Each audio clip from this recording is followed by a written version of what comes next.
Alright guys, this is going to be my 3-mark game in the WZ-131, the Tier 7 Chinese light tank, and we're going to be on Malinovka, and I'm going to be showing you a pretty good game. I mean, this wasn't anything spectacular, but it was definitely enough to get the 3-mark right, and this is a 8-7 game it looks like.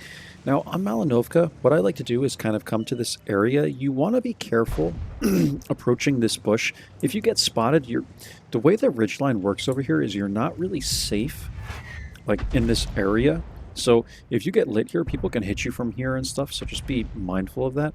So we're going to spot here. Eventually what I'm going to do after, I don't know, 2 or 3 minutes is I'm going to approach this bush line once the enemy even goes down, and you'll just see what we're able to do from there. So we'll kind of fast forward a bit.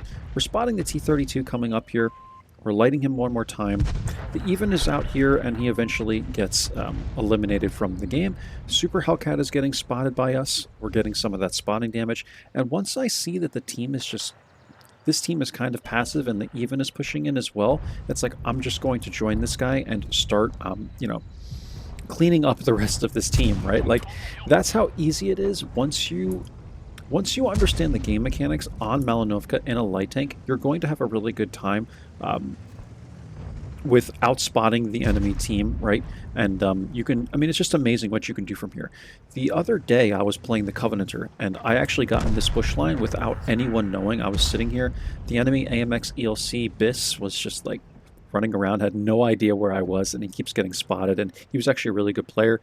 And we had the whole team spotted. We had like 12 spots, I think, in that game. It was pretty incredible, and eventually my team pushed in, and we won the game. And that's what I mean. Like, I literally say clean up, because, like, you would think, oh, you know, Whirls, it's a pretty close game still, man. You're only up by 1,000 HP, but I'm telling you, when you take places on the map like this, and you kind of know, like, what you're doing is, even though you're not spotting anything, you're giving the team a lot of information about where the enemy team isn't, right? So I'm able to basically let these people know, like, look, there is absolutely no one sitting here. There's no one sitting, like, in this whole area. There's clearly no one here. And eventually I'm going to progress and try and, you know, do even more spotting. Without CVS, this is very challenging and tricky. So you could see, like, look how close we are, man.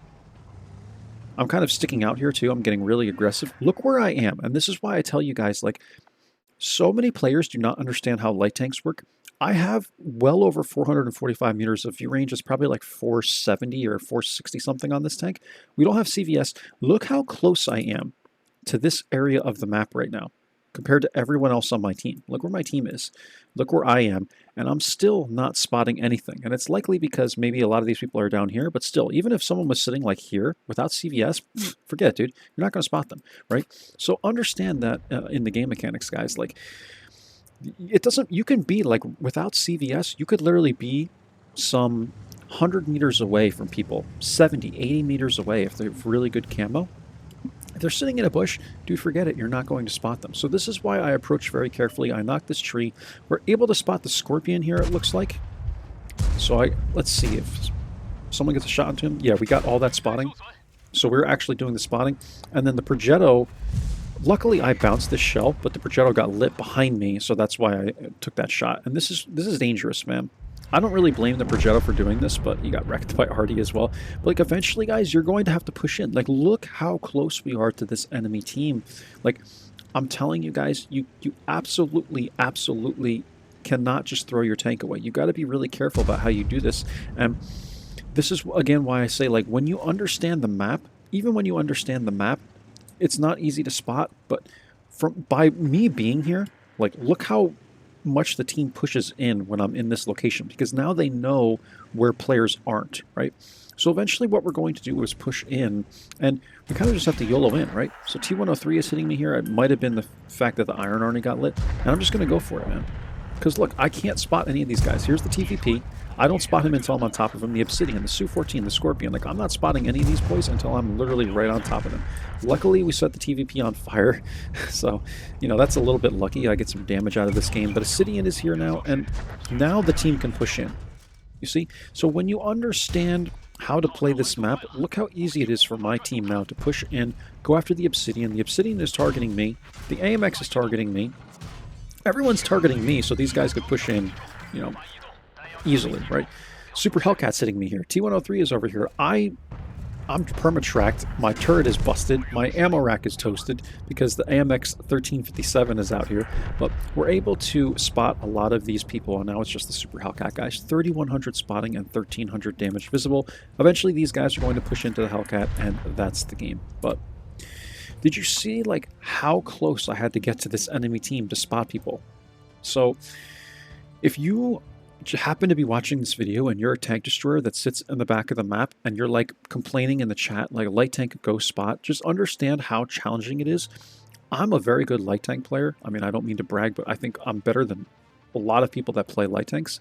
Imagine an average light tank player who maybe doesn't really know everything about the game mechanics. Like, imagine how challenging it is for this man to spot, or this woman to spot the enemy team, man, without getting killed doing it. And they're an average player. And again, they could even be running 75% crew. Like, in my opinion, you have to run 100% crew on light tanks.